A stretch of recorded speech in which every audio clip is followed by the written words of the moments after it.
Bismillahirrahmanirrahim.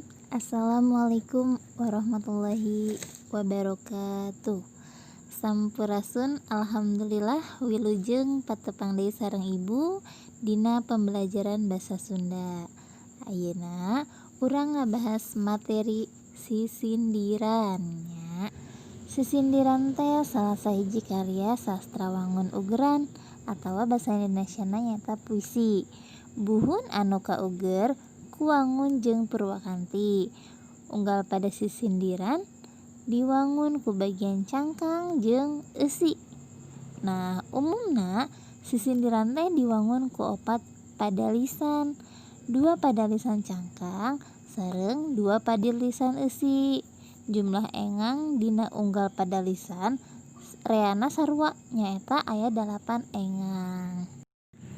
Sisindiran upami ditilik tina wangunna aya 3 rupa, nyaeta nu pertama rarakitan, nu kadua paparikan, jeung nu terakhir nyaeta wawangsalan.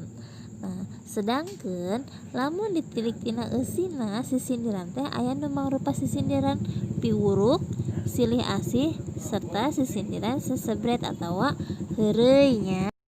Nah, ayeuna urang titenan ciri hiji-hijina. Ibu aya salah sahiji contoh. Anu pertama nyaeta contoh ti sisindiran rarakitan. Didinya aya sawios henteu disinjang supados disimbut bae, sawios urang patepang supados diemut bae. Nah, eta teh salah sahiji contona. Tah, tina contoh nu tadi tos ibu bacakeun nyaeta sisindiran di luhur diwangun ku 4 padalisan, 2 padalisan cangkang jeung 2 padalisan eusi. Purwakantina Purwakanti corok nyaeta A sareng E. Aya dina kalimat sinjang berarti A, sareng dina kalimat disimbut berarti E. Disimbut bae nya berarti E. Aya nu has tina ieu sisindiran nyaeta ungkara munggaran dina cangkang dibalikeun deui dina eusi atawa sok ilahar disebut mindoan kawit. Jadi istilahnya diulang ya. Kalimatnya itu sawios ada di bait pertama sama ketiga gitu kan. Nah, kemudian ada juga yang supados sama supados di bait kedua dan keempat. Nah, itu namanya mindoan kawit. Nah, sisindiran anu saperti kieu disebutna rarakitan. Nah, lamun ditingali tina eusina ya, ieu sisindiran teh kaasup kana sisindiran silih asih, di mana eusina nyaeta supados diimut bae berarti nyaeta silih asih gitu. Nah, sisa-sisa sadayana sampai di dieu ngartos nya sadayana nya.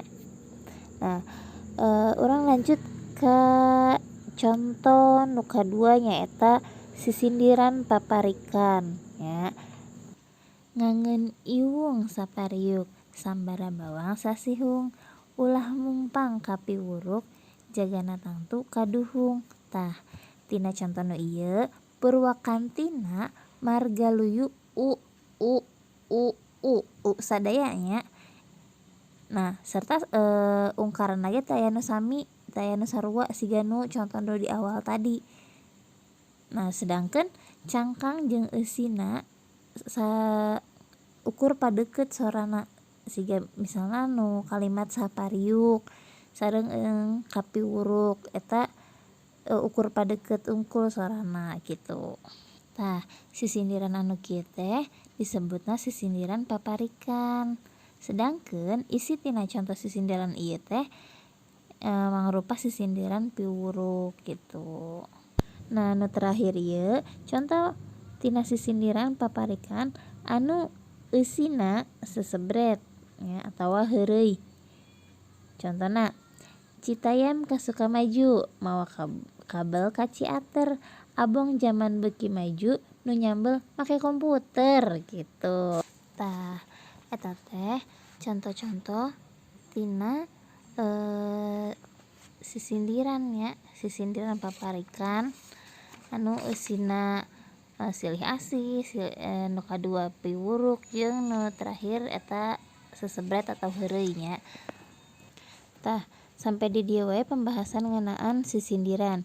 Ayeuna ibu gaduh hiji pancen kangge siswa-siswi sadayana nyaeta nu pertama jieun contoh sisindiran mangrupa paparikan atawa rarakitan eusina bebas tiasa piwuruk tiasa silih asih tiasa sesebretnya tah sakitu wae ti ibu kirang langkungna nyuhunkeun dikahapunten diantos kangge tugas-tugasna. Wassalamualaikum warahmatullahi wabarakatuh.